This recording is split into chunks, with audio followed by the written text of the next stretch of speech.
इस व्याख्यानमाला के अध्यक्ष के रूप में विराजमान है। मैं आदरणीय श्री शाह इनका भी स्वागत करता हूँ। स्वागतम सुस्वागतम सुस्वागतम। और अधिक समय न लेते हुए इनका व्याख्यान सुनने के लिए हम अत्यधिक लालायित है, उत्साहित है। तो आज भोपाल मध्य प्रदेश से कार्यक्रम में जुड़े हुए हमें व्याख्यान से लाभान्वित करने वाले माननीय पंडित अंकुर जी जैन शास्त्री जी, इनका मैं पुनः स्वागत करता हूँ एवं उनसे नम्र विनती करता हूँ माननीय पंडित अंकुर जी जैन शास्त्री वे हमें व्याख्यान देकर लाभान्वित करें। माननीय पंडित श्रीमान अंकुर जी शास्त्री।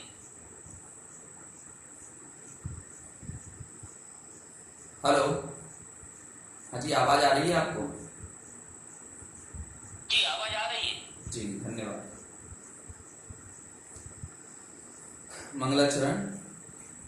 नमो अरिहंताणं नमो सिद्धाणं नमो आयरियाणं नमो अध्यायाणं नमो लोहे सवसाहूणं मंगलम भगवान वीरो मंगलम गौतमो गणी मंगलम कुंद कुंदाध्यो जैन धर्मोस्तु मंगलम सर्वमंगल मांगल्यम सर्वकल्याणकारकम प्रधानं सर्वधर्माणां जैनं जयतु शासनं जैनं जयतु शासनं जैनं जयतु शासनं।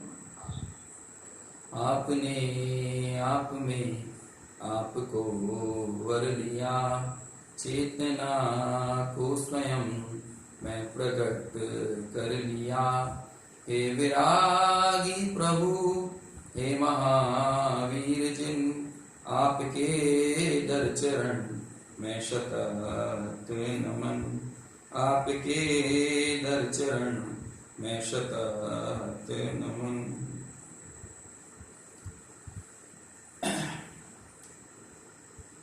10 लक्षण पर्व का मंगलमय अवसर चल रहा है और इस श्रृंखला में मुझे इस व्याख्यान माला में आमंत्रित किया है। इस सब के लिए मैं जो भी आयोजक हैं उनका बहुत बहुत आभार ज्ञापित करता हूं कि मुझे आपके साथ अपने विचार साझा करने का अवसर प्रदान किया।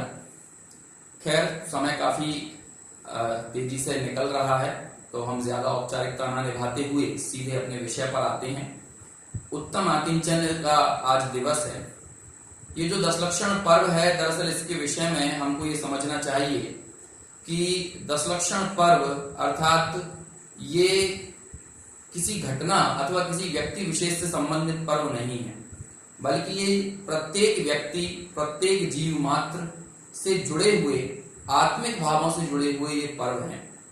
और इन पर्वों की विशेषता ये है कि हमारे जीवन के दुर्भाव जो हैं, बुरे भाव, बुरी परिणति, बुरी जीवन शैली, उस बुरी जीवन शैली को हटाकर हमारे जीवन में सद्भावों का, सदाचरण का और एक अच्छी जीवन शैली का आविर्भाव किस तरह से हो, अच्छी जीवन शैली को हम कैसे जी सकें, उसको मुख्य करके ही इन पूरे 10 लक्षण धर्मों की संकल्पना की गई है। और हर कोई व्यक्ति ये चाहता है कि हमारे जीवन में यदि जो दुख की मूल वजह है वो हमारे अपने ही कुसंस्कार, हमारे अपने ही दुर्भाव हैं। यदि कोई व्यक्ति इस जगत में कहीं भी दुखी है तो वो अपने क्रोध से, अभिमान से, छल कपट के परिणाम से, लालच से, असत्य से, असंयम से, इनसे ही वो दुखी है। और किसी भी काल में भी दुख का कारण यदि कुछ है तो यही बुरे भाव या दुर्भाव ही हमारे जीवन के सभी दुखों के मूल कारण हैं। तो ऐसा ये जो 10 लक्षण पर्व है, ये दरअसल उन्हीं दुर्भावों पर विजय प्राप्त करने का एक जरिया बनकर हमारे जीवन में आते हैं।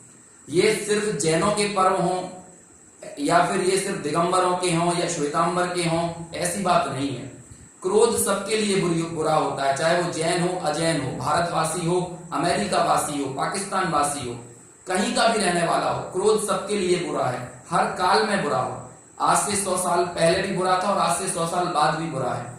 इसलिए ये जो बुराइयां हैं वो सबको परेशान करती हैं, दुखी करती हैं। और जीवन में क्षमा, मार्दव, आर्जव, सत्य, शौच, संयम, तप, त्याग, आकिंचन और ब्रह्मचर्य। ये जो मैंने 10 धर्मों के नाम आपके सामने लिए, ये 10 धर्म उन्हीं बुरे भावों पर, दुर्भावों पर, बुरी जीवन शैली पर, कुसंगति पर, कुसंस्कारों पर विजय प्राप्त करने का एक बहुत महत्वपूर्ण अवसर बनकर हमारे जीवन में आते हैं। इस श्रृंखला में आज 9वां दिन है और इस 9वें दिन का नाम है उत्तम आकिंचन्य धर्म। उत्तम आकिंचन्य, क्या इस शब्द का मतलब होता है और किस प्रसंग में ये मनाया जाता है, थोड़ा सा हम इस विषय में चर्चा करेंगे और फिर इसके बाद इससे जुड़े हुए विभिन्न पहलुओं के ऊपर आपसे बात करेंगे। देखिए, आकिंचन यानी किंचित मात्र भी पर पदार्थों का अर्थात संग्रह वृत्ति का जीवन में सद्भाव न होना।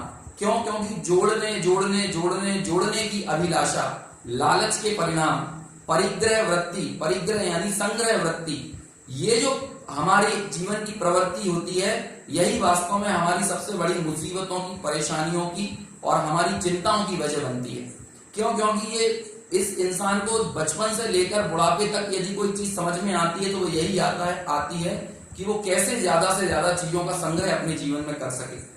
और ये जो पर्व है, ये एक एक पर्व जो 10 लक्षण में अभी हमने पिछले 8 दिनों में मनाए हैं, ये भी किसी ना किसी दुर्भाव का विपरीत रूप है, या फिर हम कहें कि वो दुर्भाव है वो इन धर्मों का विपरीत रूप है। जैसे क्रोध का अभाव जहां पर है उसे क्षमा कहते हैं, मान का अभाव जहां है उसे मार्दव कहते हैं, मायाचारी छल कपट का अभाव जहां है वहां उसे आर्जव कहते हैं, और लोभ का अभाव जहां उसे शौच कहते हैं। इसी तरह परिग्रह का अभाव जहां पर है उसको आकिंचन कहते हैं। आज देखिए, जो दुनिया में चिंताओं की सबसे बड़ी वजह है, लोग निरंतर डिप्रेशन में जी रहे हैं और डिप्रेशन एक बहुत बड़ी समस्या इस दुनिया के सामने बनी है। आपने देखा होगा पिछले दिनों लॉकडाउन में ही कितने सारे सुसाइड के केस हमारे सामने आए, कितने ज्यादा एक दूसरे से लड़ाई के, झगड़े के और अलग अलग प्रकार की विसंगतियां हमें इस कोरोना संकट काल के दौरान हमारे सामने आई। तो आपने कभी ये विचार किया कि यदि आप इस मूल तह में जाकर देखेंगे तो आपको नजर आएगी कि कहीं ना कहीं इंसान की संग्रह वृत्ति, अब संग्रह वृत्ति सिर्फ पैसों की नहीं होती, सिर्फ पैसों को जोड़ना ही परिग्रह नहीं है, बल्कि प्रतिष्ठा का लालच यानी प्रतिष्ठा को के संग्रह का भाव, हमें बड़े बड़े पद मिल जाएं तो इस पद के संग्रह का जो लालच है वो भी एक तरह से परिग्रह या संग्रह वृत्ति के अंतर्गत ही आता है। इसी तरह हम बात करें कि मेरे बहुत सारे सम्मान पत्र मुझे प्राप्त हो जाएं, ये भी संग्रह वृत्ति है। अरे लोगों की संग्रह वृत्ति किस किस प्रकार की होती है आपको क्या बताएं। लोगों को सिक्के कलेक्ट करने का शौक होता है ना, माचिस के बॉक्स कलेक्ट करने का शौक होता है ना, अलग अलग स्थानों पर जाते हैं तो चलचित्र या फिर फोटोग्राफ्स कलेक्ट करने का शौक होता है। तो संग्रह कोई एक प्रकार का नहीं है, इसका बहुत व्यापक रूप है।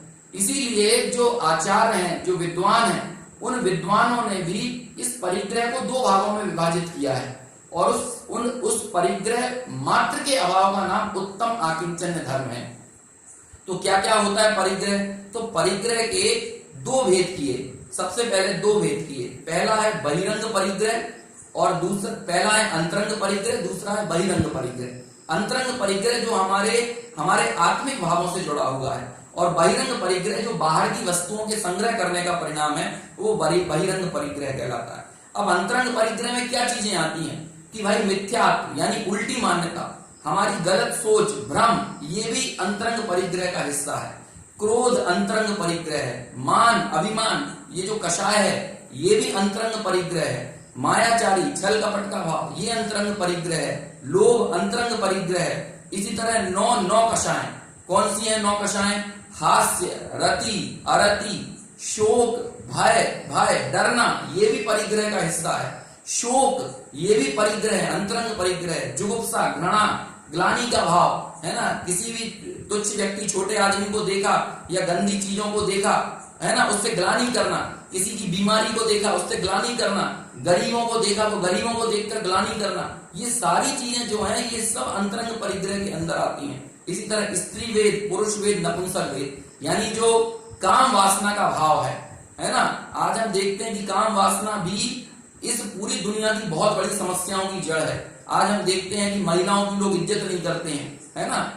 आज देखा जाता है कि उनके साथ व्यभिचार किया जाता है, उनके साथ गलत तरह से, आज कितनी बड़ी समस्या, लोगों का मानसिक दिवालियापन है ये, कि लोगों के दिमाग में इस तरह के कामातुर जो वासना के भाव हैं, विकार हैं, विचार हैं, पराई माँ बहन के साथ छेड़छाड़ करने का, अपशब्दों का प्रयोग करने का, उनके साथ गलत चेष्टाएं करने का, ये सारे परिणाम जो हैं ये भी कहीं ना कहीं हमारे अंतरंग परिग्रह का हिस्सा है।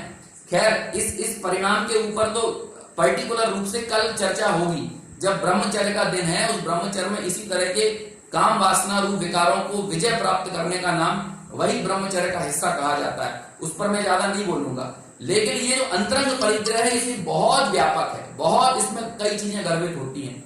और बहिरंग परिग्रह में क्या आता है? बहिरंग परिग्रह 10 प्रकार का है ना। इसमें आता है कि भाई क्षेत्र, वास्तु, है ना, जमीन जायदाद जो होती है, हिरण्य सुवर्ण, सोना चांदी, रकम, धातुएं जोड़ने का जो भाव होता है ना। इसी तरह से दासी दास, नौकर नौकरानी, ये भी बहिरंग परिग्रह का हिस्सा है ना। कुप्य भांड, बर्तन, हाथी घोड़े, ये सारी चीजें जो हैं ये सभी बहिरंग परिग्रह का हिस्सा कहलाती हैं। तो जब कोई व्यक्ति आकिंचन्य को प्राप्त करता है तो वह इन दोनों ही प्रकार के परिग्रहों से रहित होता, ना उसके जीवन में अंतरंग परिग्रह है और ना बहिरंग परिग्रह है। खैर ये तो हुई इसकी कहना चाहिए जो आध्यात्मिक और थोड़ी जो शास्त्र सम्मत चर्चा है उसकी बात हुई। लेकिन अब हम इस विषय पर आगे चर्चा करेंगे तो मैं ज्यादा शास्त्र सम्मत बात करने के बजाय प्रैक्टिकल जीवन की बात करूंगा, क्योंकि जैसा मेरे को जानकारी मिली कि यहाँ पर जो श्रोता वर्ग है वो सभी तरह के विचार प्रक्रियाओं का है ना। उसमें ऐसा हम नहीं कह सकते कि सभी विशेष अभ्यासी हों, सभी तरह के श्रोता हैं। इसलिए इसे ध्यान में रखते हुए जीवन से जुड़े हुए प्रैक्टिकल बातों के ऊपर अब हम बात करेंगे। क्या है ये संग्रह वृत्ति, किस कारण से ये पूरी दुनिया में तनाव का, समस्याओं का, है ना, असंतोष का, अशांति का, पूरी दुनिया में असंतुलन का, भेदभाव का बहुत बड़ा जरिया बना हुआ है। आप लोगों को पता होगा और आपने शायद सुना भी होगा कि इस दुनिया में जितने रिसोर्सेज हैं, संसाधन हैं, उन रिसोर्सेज में, उन संसाधनों में से 1% पॉपुलेशन के ऊपर 99% रिसोर्सेज हैं और बाकी 99% पॉपुलेशन जो है वो 1% रिसोर्सेज के ऊपर जिंदा है। आप सोचिए, सिर्फ 1% लोग, अंबानी, टाटा, बिरला, इस तरह के जो समृद्ध संपन्न लोग हैं, इन लोगों की संख्या यदि ओवरऑल काउंट की जाए समृद्ध लोगों की तो 1% निकलती है पूरी दुनिया की पॉपुलेशन में।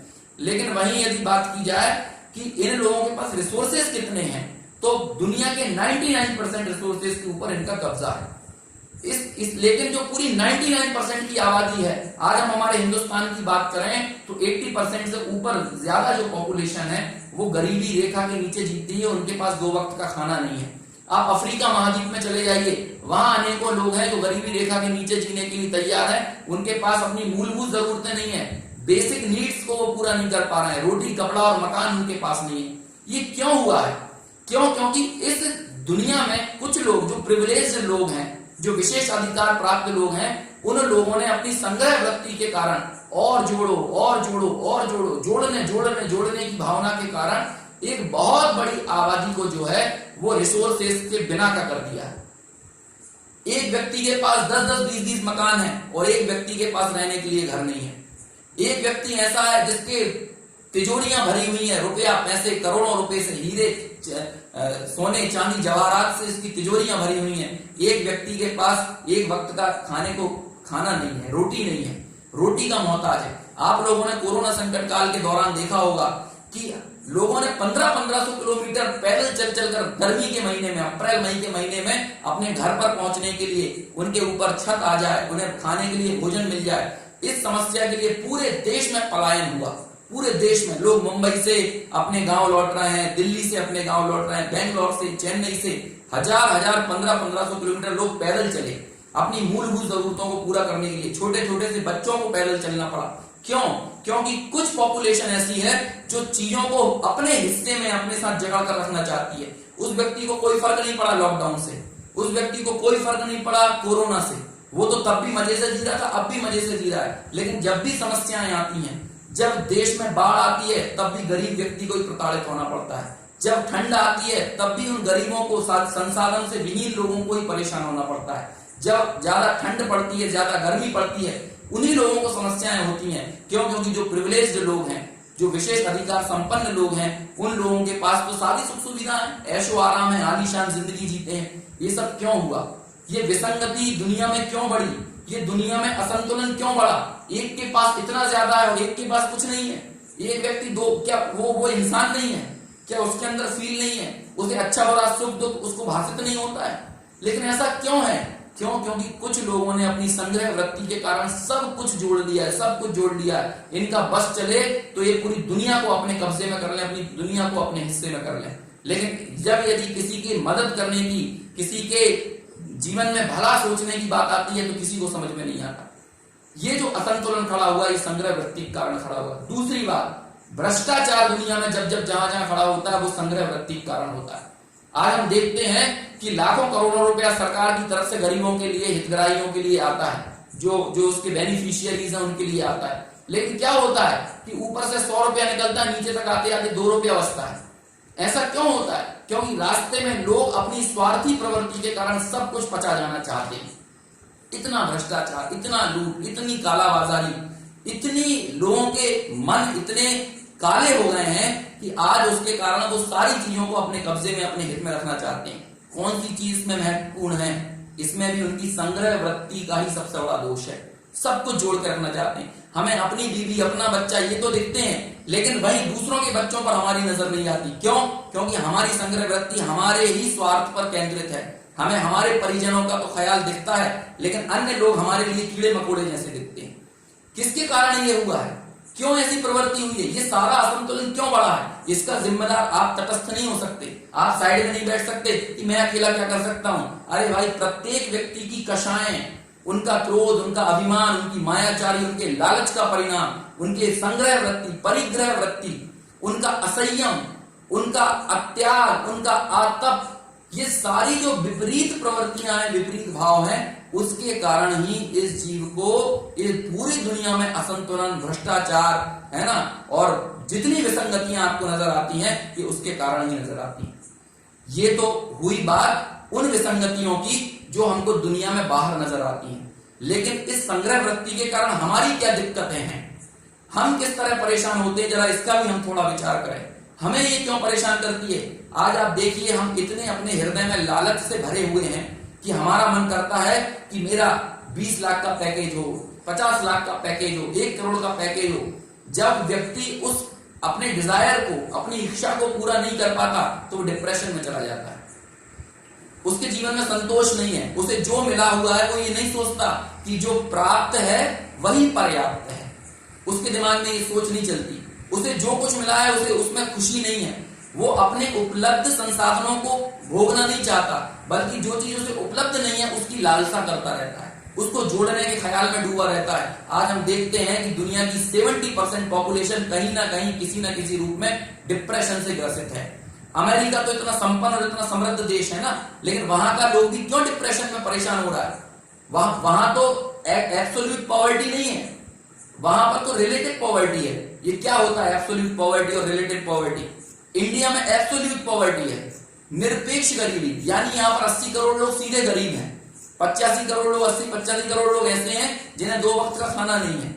लेकिन अमेरिका में रिलेटिव पॉवर्टी है, सापेक्ष गरीबी है कि इसके पास यदि 1 करोड़ रुपया है और मेरे पास 50 लाख है तो मैं गरीब हूं, इसकी अपेक्षा गरीब हूं। इसके पास यदि 50 लाख की कार है और मेरे पास 10 लाख की कार है तो मैं गरीब हूं। इस तरह वहां गरीबी के पैमाने हैं। वहां गरीबी रेखा के नीचे वो व्यक्ति आता है जिसकी इनकम $50,000 से नीचे हो। अब आप सोचिए, लेकिन इसके बाद भी अमेरिका में लोग टेंशन में, डिप्रेशन में जिंदगी जी रहे हैं। क्यों? क्योंकि उनके जीवन में असंतोष है, उनके जीवन में संग्रह वृत्ति है, अभी भी वो जोड़ना चाहते हैं। वो काम वासना से ग्रसित हैं, परिग्रह वृत्ति से ग्रसित हैं, लालच से, लोभ से ग्रसित हैं। लेकिन हिंदुस्तान की संस्कृति ऐसी नहीं रही है। हमारे देश की, हमारे भारत की संस्कृति ऐसी नहीं रही है। हमारे भारत में हमेशा संतोषी सर्वत्र सुखी, संतोषी जीव जो है वो हमेशा सुखी है, सदा काल सुखी है, और असंतोषी व्यक्ति जो है वो हमेशा दुखी है। आप लोग देखिए, अभी कुछ महीनों पहले, 8 महीने 9 महीने पहले, सीसीडी का मालिक जो था, 3000 सीसीडी, है ना, कैफे कॉफी डे, उसके पास थे, लेकिन उस व्यक्ति ने सुसाइड कर लिया। 3000 सीसीडी का मालिक जो था, हजारों करोड़ रुपए का मालिक, हजारों कर्मचारी जिसके अंडर में, संग्रह वृत्ति खत्म नहीं हुई, उसके हृदय में संतोष नहीं था। जिस व्यक्ति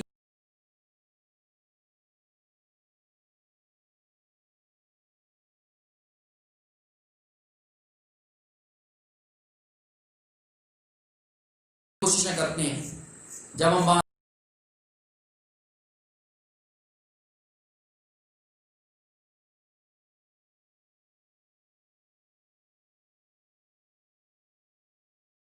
आता है, कुछ चीजों को जोड़ने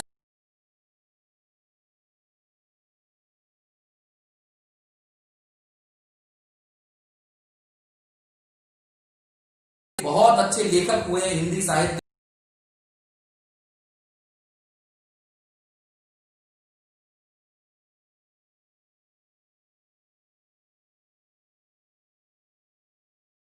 उनका उद्देश्य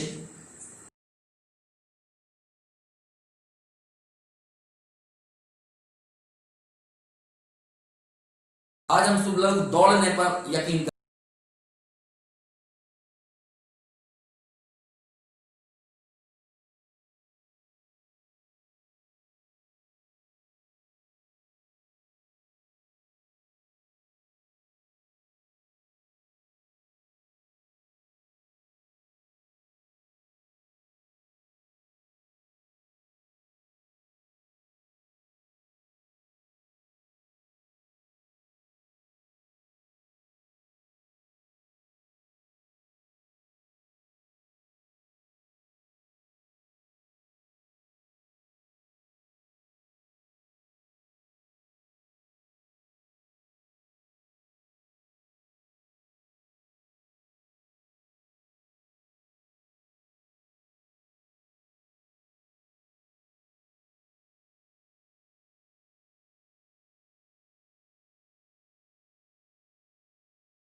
का आनंद, लेकिन हमारे जीवन का ध्येय जीवन की सुविधाएं बन जाती हैं और हम सुविधाओं को, विलासिता को ही हमारे जीवन का सुख समझने लगते हैं। बाकी सारी बातें जीवन की खोज करने की, मैं कौन हूं, मेरा स्वरूप क्या है, ये जो जीवन में इतनी सारी विचारधाराएं चलती हैं, ऐसी जो दार्शनिक चीजें हैं, उनको सोचने का, उनकी तरफ विचार करने का हमारा मंतव्य ही नहीं रहता। हमें लगता है सब गप गपाड़े हैं, इनकी कोई वैल्यू नहीं है।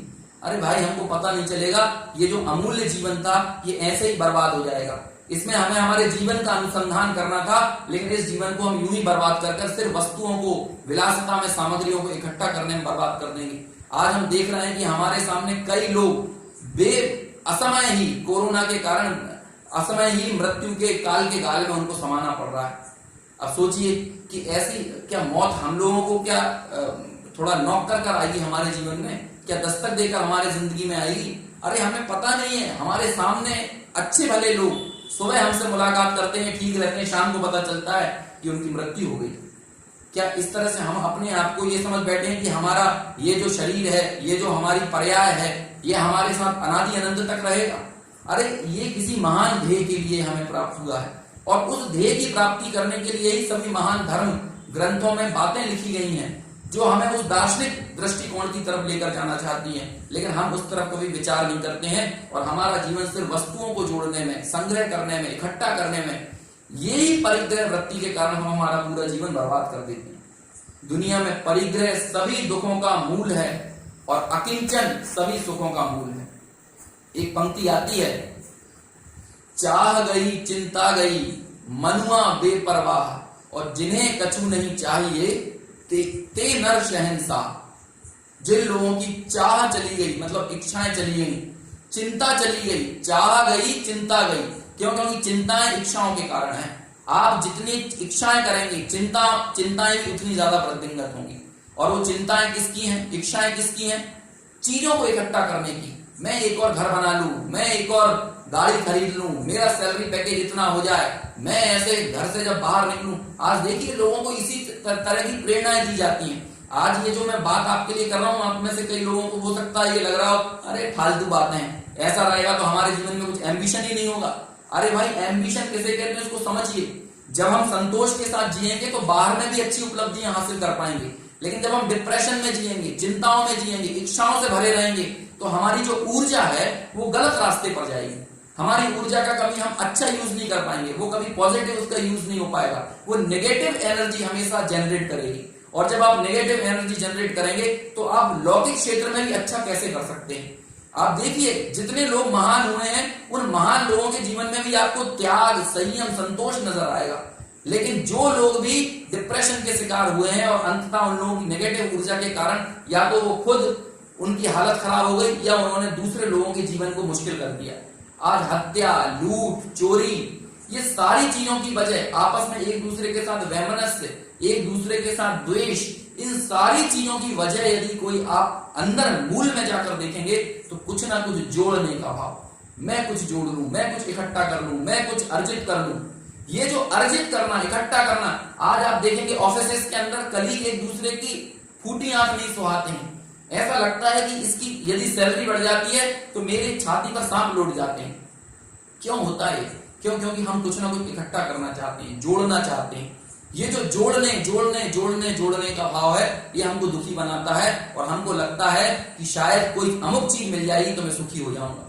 देखिए भाई एक बात बड़ी गंभीरता से कहता हूं, बाहरी वस्तुओं के मेरे जीवन में सद्भाव से, बाहरी वस्तुओं के मेरे जीवन में आने से यदि मुझे लगता है कि मैं सुखी हो जाऊंगा और मैं बाहरी वस्तुओं को जोड़कर ऐसा मुझे लगेगा कि इस वस्तु में सुख है, इस वस्तु में सुख है, बंगले में सुख है, कार में सुख है ना, रुपए में, पैसे में, मैं मोटे पैकेज वाले, मोटी सैलरी वाले पैकेज में, इसमें सुख है। इन सब चीजों में सुख ढूंढना सरकते क्षितिज को पकड़ने के जैसा है। क्या होता है सरकता क्षितिज? क्षितिज आप जानते हैं, क्षितिज जहां पर आसमान और धरती मिलते हुए हमें नजर आते हैं। लेकिन कभी ऐसा होता है कि आसमान और धरती मिलते हों और आप सोचें कि मैं उस जगह को पकड़ूंगा, उस क्षितिज को पकड़ूंगा। जब आप उस क्षितिज को पकड़ने जाएंगे तो क्या होगा? जैसे ही आप उस जगह पहुंचेंगे वो क्षितिज आगे सरक जाएगा और आगे चला जाएगा। फिर आप और दौड़ भागकर उस जगह पर जाएंगे तो फिर होगा वो क्षितिज और आगे सरक जाएगा। इस तरह से आप भागते रहेंगे, लेकिन वो क्षितिज जो है वो और आगे चला जाएगा और आगे चला जाएगा और आगे चला जाएगा। और आप कब तक भागते रहेंगे जिससे वो क्षितिज पकड़ में आ जाए? अरे आपकी जान चली जाएगी, लेकिन आप उस क्षितिज को नहीं पकड़ पाएंगे। जहां धरती और आसमान मिलते हो ऐसा कोई स्थान आपको मिलेगा ही नहीं। आपकी दौड़ते आप मृत्यु में, आप काल के गाल में समा जाएंगे, लेकिन आप उसको पकड़ नहीं पाएंगे। समझ में आया? ऐसे ही हमको लगता है कि ये कार मेरे जीवन में आ जाएगी तो मैं सुखी हो जाऊंगा, ये मकान मेरे जीवन में आ जाएगा तो मैं सुखी हो जाऊंगा, ये महंगा मोबाइल फोन मेरे जीवन में आ जाएगा तो मैं सुखी हो जाऊंगा। और अंततः क्या होता है कि जब आप मोबाइल को प्राप्त कर लेते हैं तो वो सुख सरक कर कहीं और चला जाता है। फिर आपको लगने लगता है अब मेरे पास कार होना चाहिए। जब आप एक कार 10 लाख रुपए की खरीदते हैं, होंडा सिटी है ना, स्विफ्ट, इस तरह की कार खरीदते हैं और वो आपके जीवन में आ जाती है, तब आपको लगता है नहीं, सुख तो मर्सिडीज में है, सुख तो BMW में है। जब आप उस कार को पकड़ लेते हैं तो आपको लगता है फिर आपका वो सुख सरक कर और आगे चला जाता है। आपको लगता है मेरे पास एक 1 BHK फ्लैट हो। जब आपके जीवन में वो फ्लैट आ जाता है तो आपको लगता है कि अब मेरे पास डुप्लेक्स बंगला होना चाहिए। जब आपके पास बंगला हो जाता है तो आपको लगता है अब और कुछ बड़ा होना चाहिए। इस तरह आप सोचते हैं मैं इससे सुखी होऊंगा, इससे सुखी होऊंगा, लेकिन अंततः क्या होता है वो सुख आगे सरकता चला जाता है, आगे सरकता चला जाता है और हम दुखी के दुखी बने रहते हैं, हम चिंताओं में ग्रस्त बने रहते हैं, हम टेंशन में, डिप्रेशन में चले जाते हैं और अंततः ये व्यक्ति इस डिप्रेशन में जाकर अपनी आत्महत्या कर लेता है। क्यों? क्योंकि सुख का कारण संतोष था, सुख का कारण परिग्रह नहीं था, सुख का कारण संग्रह वृत्ति नहीं थी। अरे आज वर्तमान में हम जिस जीवन में जी रहे हैं, यहाँ पर जो पढ़े लिखे समझदार लिटरेट लोग हैं वो लोग भी मिनिमम के कंसेप्ट के ऊपर उतर आए। मिनिमम का कंसेप्ट, व्हाट इज दिस? क्या है ये मिनिमम कंसेप्ट? क्या है? लोग अपनी जरूरतों जितना ही इकट्ठा करते हैं, जितनी जरूरतें हैं वो उतना रखते हैं। छोटा सा फ्लैट रखते हैं, अनावश्यक फर्नीचर उसमें इकट्ठा नहीं करते हैं, डबल बेड भी नहीं रखते हैं, बल्कि बिस्तर बिछाते हैं सोने के टाइम पर जमीन पर और सुबह उन बिस्तरों को उठाकर भी रख देते हैं। जरूरतें जितनी हो एक बहुत अच्छी पंक्ति है कि सफर का आनंद तभी आता है जब आपके पास लगेज कम हो।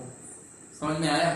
सफर का आनंद तभी है, आप जर्नी पर जाइए, आप ट्रेवलिंग करने जाइए, उस ट्रेवलिंग का आनंद तभी आप ले सकेंगे जब आपके कंधे पर लगेज कम होगा।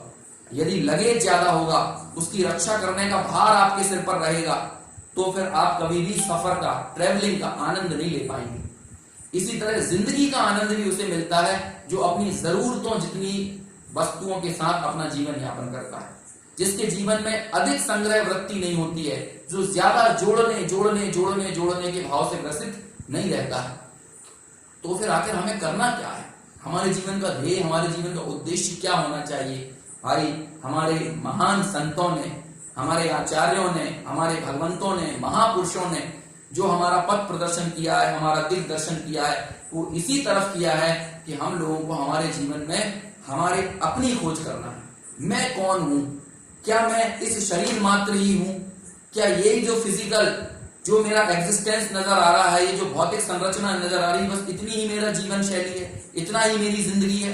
क्या इससे अलग भी कोई मैं वस्तु हूं? यदि मैं उस वस्तु को पकड़ने की तरफ आगे नहीं बढ़ूंगा, जिसकी तरफ हमारे संतों ने, महापुरुषों ने अपने जीवन को दांव पर लगाया, उन्होंने उस अमूल्य अवसर का सदुपयोग किया, तब जाकर उन लोगों ने अपने जीवन के उस परम ध्येय को पाया। और आप उन लोगों को देखेंगे तो बाहर में तो वो एकदम फक्कड़ फकीर से नजर आते हैं, लेकिन अंदर से जब उनके आप जीवन को देखेंगे तो महान संतोष का भाव उनके हृदय पर रहता है। एक छोटा सा कथानक सुनाता हूं, क्योंकि समय तेजी से भाग रहा है, कुछ ही टाइम हमको बचा है। एक बार सिकंदर जो था, वो जब भारत को जीतने की तरफ आ रहा था, उसने यूरोप पर फतेह प्राप्त कर ली थी, है ना, और पूरा जो कहना चाहिए, जो पूरा अपना नॉर्थ का एरिया था, नॉर्थ एशिया जिसे कहते हैं, उसको उसने जीत लिया था। और जब वो उसको सबको जीतकर हिंदुस्तान की तरफ आ रहा था, तो रास्ते में उसको एक फकीर मिला, है ना। वो फकीर ऐसा था कि सिकंदर के सामने सब लोग अपना माथा टेकते थे, लेकिन फकीर अपनी मस्ती में रहता था, वो कभी किसी के सामने माथा नहीं टेकता था। सिकंदर ने कहा अपने सैनिकों से कि जाओ उस फकीर को मेरे पास लेके आओ। अब फकीर क्यों जाने वाला है?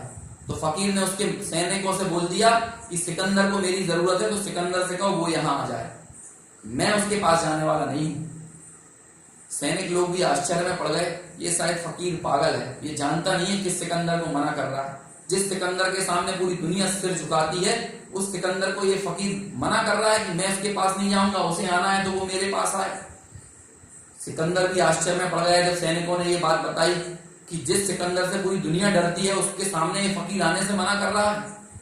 सोचता है चलो ठीक है, देखता हूं इस फकीर के पास, मैं ही जाके देखता हूं है क्या, उसमें इतनी निर्भयता कैसी है, वो किसके बल पर ये बात कर रहा है। जब सिकंदर उसके पास गया तो उसने बोला, क्यों फकीर, तुम्हें ज्यादा भाव बढ़े हुए हैं? मैंने बोला था ना कि तुम्हें मेरे पास आओ। तो फकीर बोलता है, जरूरत तुम्हें थी, तुम मेरे पास आओ, मैं तुम्हारे पास क्यों जाऊं, मुझे तुमसे कुछ चाहिए नहीं जो मैं तुम्हारे सामने हाथ फैलाऊं। तो सिकंदर बोलता है, क्या तुम्हें मौत से नहीं डर नहीं लगता?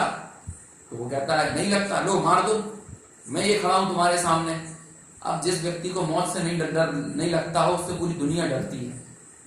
सिकंदर भी पूछने लगा कि बाबा जरूर तुम में कोई ना कोई विशेष बात है। फिर उन लोगों के बीच में आपस में चर्चा हुई और फिर फकीर ने सिकंदर से पूछा कि तुम ये बताओ तुम्हारे जीवन का उद्देश्य क्या है। तो सिकंदर बोलता है कि कुछ नहीं, मैंने यूरोप को जीता है, मैंने एशिया के, नॉर्थ एशिया को मैंने जीता है, और अब क्या करोगे? फकीर पूछता है अब क्या करोगे? कहता है अब मैं मिडिल एशिया को जीतूंगा। अच्छा, मिडिल एशिया को जीतोगे, उसके बाद क्या करोगे? उसके बाद मैं साउथ एशिया को, दक्षिण एशिया को जीतूंगा। दक्षिण एशिया को जीत लोगे, फिर क्या करोगे? फिर मैं अफ्रीका को जीतूंगा। ठीक है, अफ्रीका को जीत लिया, फिर क्या करोगे? फिर मैं अमेरिका को जीतूंगा। अच्छा ठीक है, अमेरिका को जीत लिया, फिर क्या करोगे? उसके बाद मैं पूरी दुनिया पर साम्राज्य करूंगा। फकीर पूछता है अच्छी बात है, दुनिया पर साम्राज्य करोगे, दुनिया को जीत लोगे, फिर क्या करोगे? तब वो सिकंदर बोलता है उसके बाद पूरी दुनिया को जीतकर मैं शांति से आराम से बैठूंगा। फकीर बोलता है शांति से आराम से बैठने के लिए दुनिया को जीतने की क्या जरूरत है? यहाँ मेरे बगल में बैठ जा, मैं तो अभी ही शांति से और आराम से बैठा हुआ हूं। जब सिकंदर ने उस फकीर की बात सुनी तो उसे भी ये समझ में नहीं आया कि इसका क्या उत्तर दिया जाए।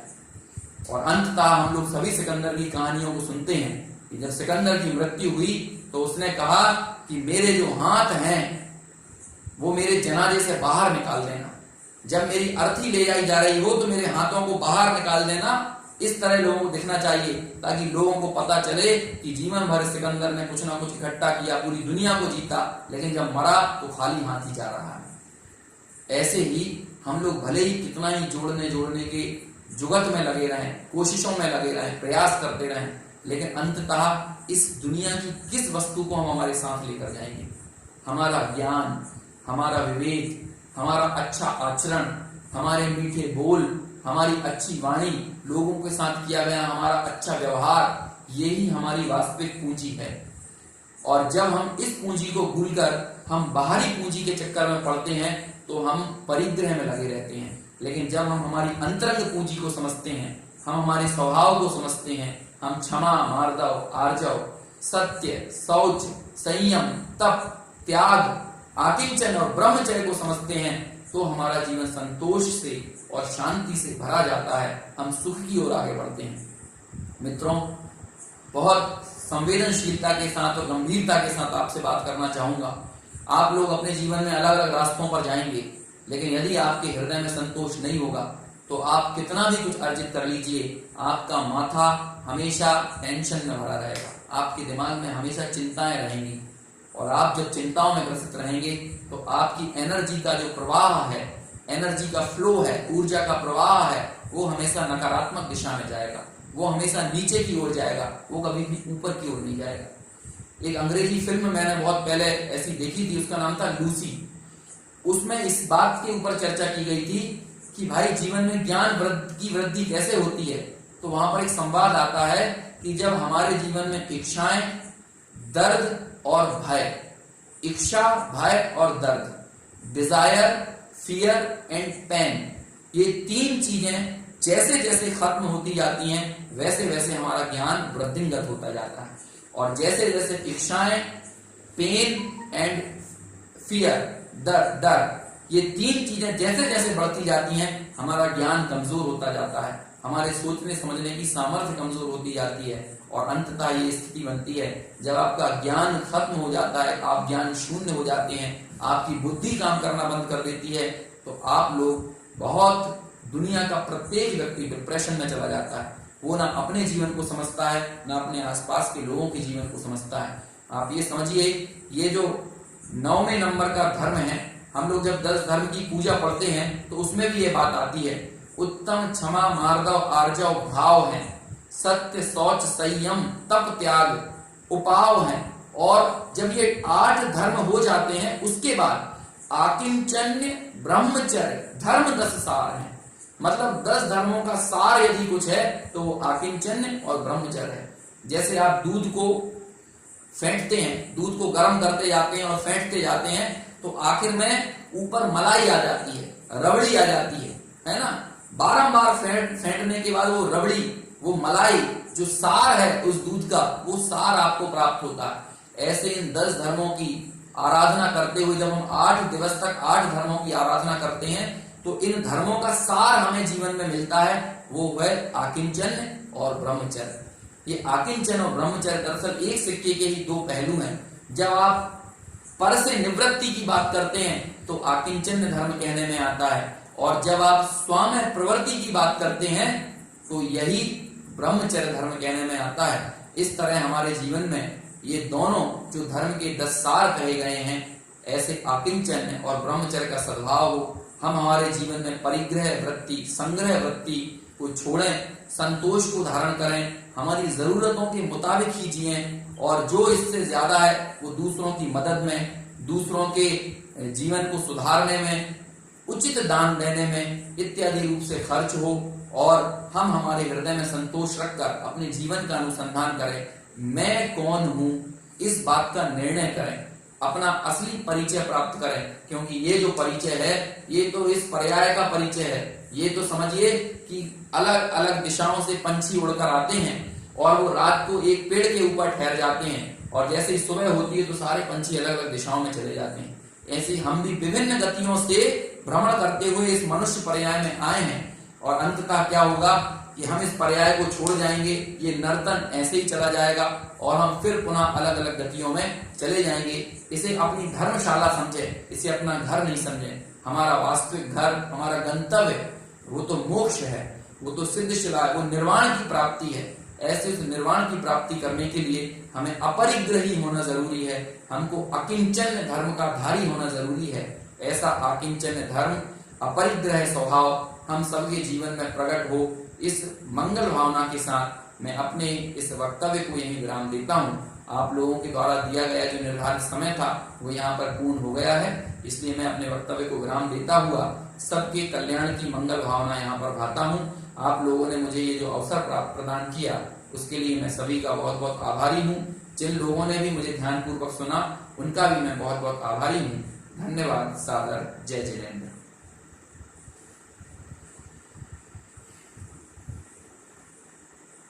बहुत बहुत धन्यवाद आदरणीय पंडित अंकुर जी शास्त्री।